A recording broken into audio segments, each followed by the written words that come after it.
It was a kind of summer where the air seemed to stick to your skin, the heat making everything feel a little slower, a little hazier.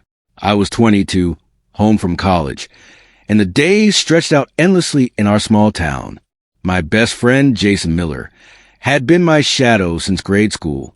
We did everything together: baseball, late-night drives, parties that lasted until sunrise. But that summer was different. Jason had a girlfriend. Her name was Emily Carter. Emily was the kind of girl you didn't forget easily. She had this warm smile that could put anyone at ease and a laugh that always lingered in the air a second too long. She wasn't flashy, wasn't loud. She had this quiet beauty, like the summer evenings when the sun dipped low and painted the sky orange.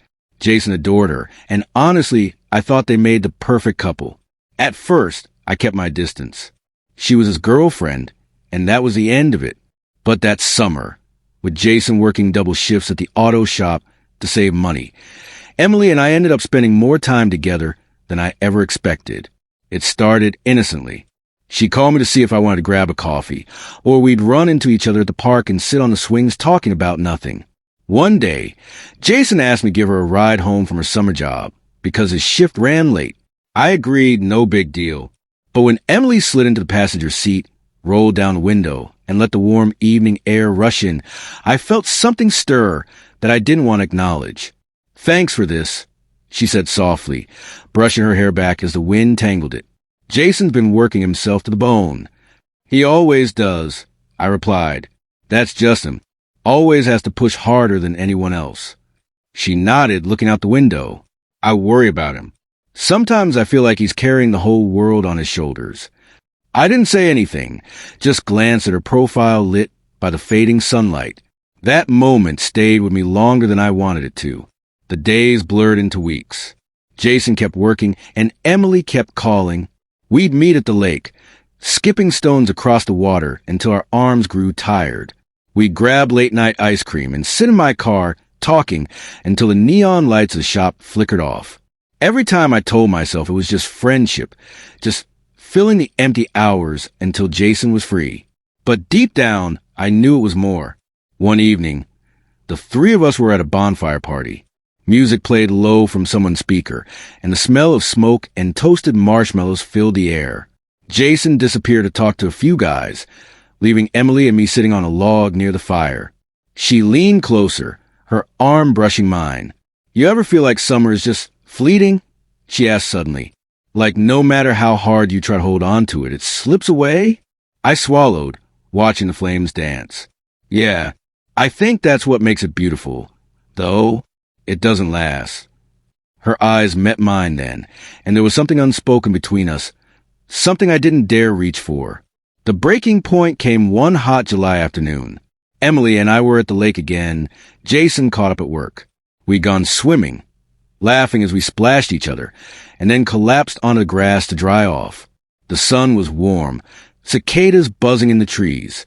She turned on her side, propped her head on her hand, and looked at me with an intensity one couldn't ignore.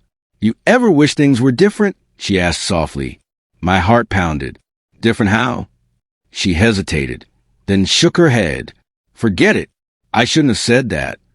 But I knew exactly what she meant, and I hated myself for wanting the same thing. That summer became a careful dance. We never crossed the line fully, never betrayed Jason in a way that couldn't be undone. But there were moments, lingering looks, a brush of her hand against mine, conversations that went deeper than they should have. Each one felt like a secret carved into the heat of the season, a memory too sharp to forget.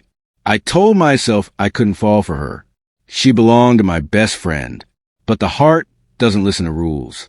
By August, I was torn in two, loyalty to Jason on one side, a pull toward Emily on the other. The night everything shifted, the town held its annual summer festival. Strings of lights hung over the square, music filled the air, and the scent of fried food clung to everything. Jason was there, but busy talking with a group of old friends. Emily and I wandered off, drawn to the quiet edges of the festival where the lights faded into shadows. We stopped near the Ferris wheel, watching it turn slowly against the night sky.